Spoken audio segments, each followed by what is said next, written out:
What's up, guys? We're here at AMC Town Square with my boy Chasing Cinema, Mr. James Hsu.com, and we're here for Harley Quinn, Margot Robbie in I, Tonya. Yes, no longer is she the cackling lover of the Joker. She is the infamous figure skater who got into some dirty business in the early 90s, Tonya Harding.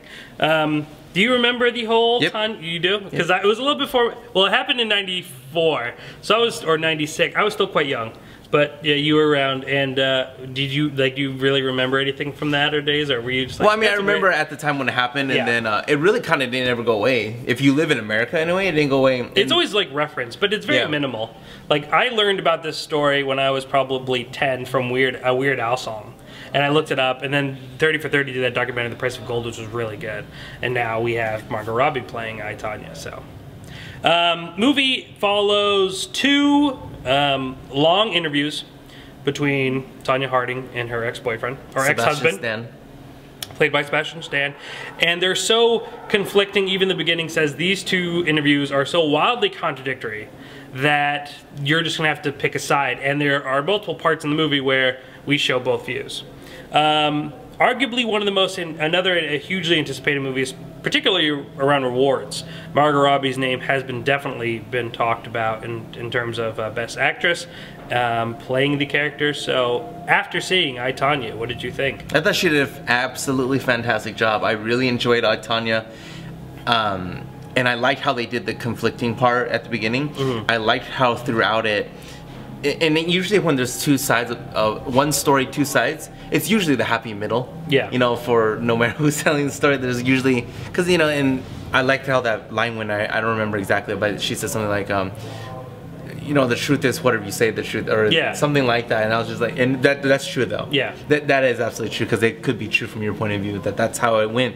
But yeah, Sebastian Stan's character, the ex-boyfriend, probably did beat her up and do things that he wasn't supposed to. The mom probably was this hardcore, Allison Janney. Yeah. Was probably this hardcore mom that The little actress that played Margot Robbie, or I'm sorry, that played early Tonya Harding is the same girl from The Gifted. Yes. With Chris Evans. Yes. And I thought she did a great job in I, Tonya, and I thought she did a great job in Gifted. I didn't see Gifted, so this is my first exposing to her, and I did. She did you like really her? Good. Yeah. So so expect that in Gifted, but she's in the whole movie. Yeah. Instead of 10 minutes or whatever that was, and the figure skating scenes I thought were done beautifully. Yeah.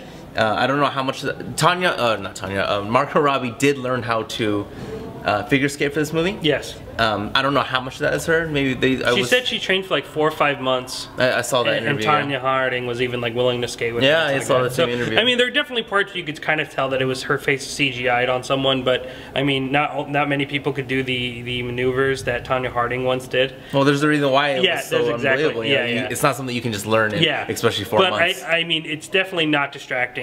That made me dislike the movie. I didn't find it distracting at all. I mean, you could definitely notice it, but it's not a major thing. But I thought that the skating was beautiful, you know, and to me that was important. Yeah. Because it's about skating the movie. That's true. Well, I mean, that's the kind of thing I really liked about this movie. As much as it is about this awful incident, it's mostly more just about this character study of Tonya Harding and how she became so famous in the public eye. Like, yes, skating is there. Yes, the incident is there, but the incident happens fairly quickly, and they don't really dive into much details. It's just kind of heard through their relationship, through conversations as this event goes on.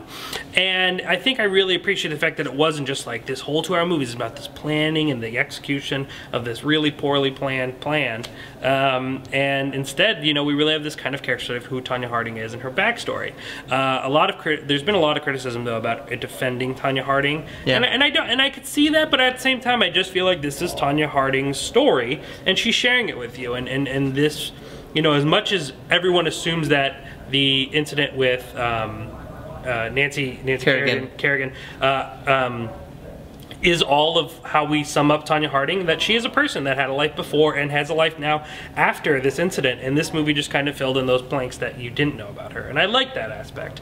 I think it's Margot Robbie's best performance on screen. I know everyone loves her for being Harley Quinn. I think she's fine as Harley Quinn, but this is the movie that I will remember her doing come later years, unless she makes a Harley Quinn movie with Poison Ivy or would be it as a name. Yeah, and then it really kind of like stands out. But as as of right now, I think her Tonya Harding will definitely earn her a nomination. I don't know if it'll earn her a win, but she's definitely in that conversation right now. You think she'll at least get a nom? I would be shocked if she didn't get a nom. That's great. Because this has kind of become an underdog. Oh. She's definitely become. I mean, she's definitely being mentioned right now. I think the hype is definitely going to Saoirse Ronan. I didn't mean to overpronounce her name, but I always pronounce it wrong. From Lady Bird, and then you have the actress. It sounds like Lady Bird's about to clean up shop. Yeah, it sounds like it. I've heard a lot of. I mean, there's right now with L.A., New York, and the other few categories, Critics' Choice.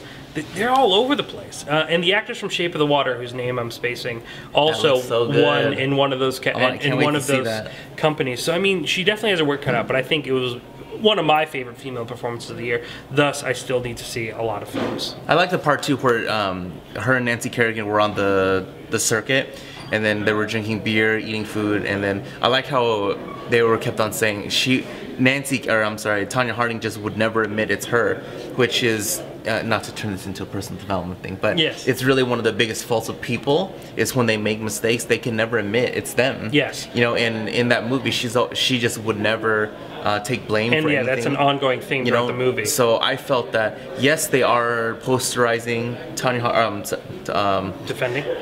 They are defending Tonya Harding. Gosh, sorry. No. Yeah, they are doing that, but I felt that throughout the movie, though, if you're watching the little nuances and if you're watching the little things that they're saying, they're clearly saying, you know, there's even part where it shows her butt and she has like pull the wedgie out because she's eating more and she can't land the triple axel. So they're saying, they're constantly criticizing her as well. They're saying this is what's wrong with her. This is why she can't pull off the triple axel and stuff like that.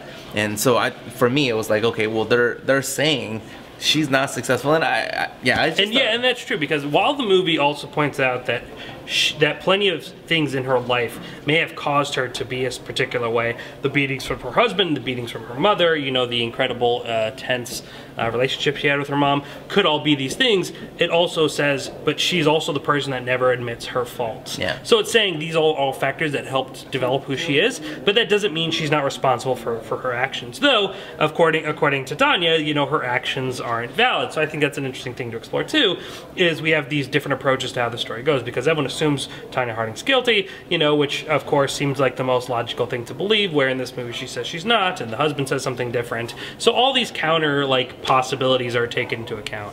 Sebastian Stan, I thought, did really, really good as well. You know, Bucky did us all proud. Yeah. But I will say, out of all the performances in this movie, I think I even liked one better than Margot Robbie's, and that was of Allison Janney, who played Tonya Harding's mom, who is in the first probably 25 minutes strong, and really kind of defines my favorite part about this movie. I noticed that as soon as she stopped being on screen the majority of the time, I just kind of felt the energy of the movie kind of dissipate just a bit.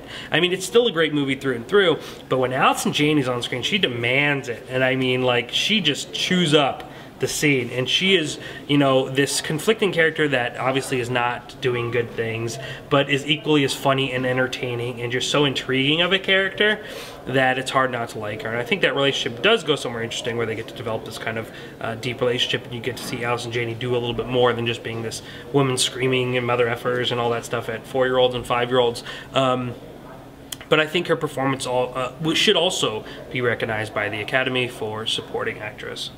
Yeah, good stuff, man. Yeah, I don't know if she'll win. She has a lot of competition, too. I think my favorite supporting actress right now would be Laurie Metcalf in Lady Bird. I've always been a Laurie Metcalf fan, and this was like her movie where she's like, damn right, I'm here. And I hope she wins for that. But I mean, again, the few awards that have been released have been all over the place.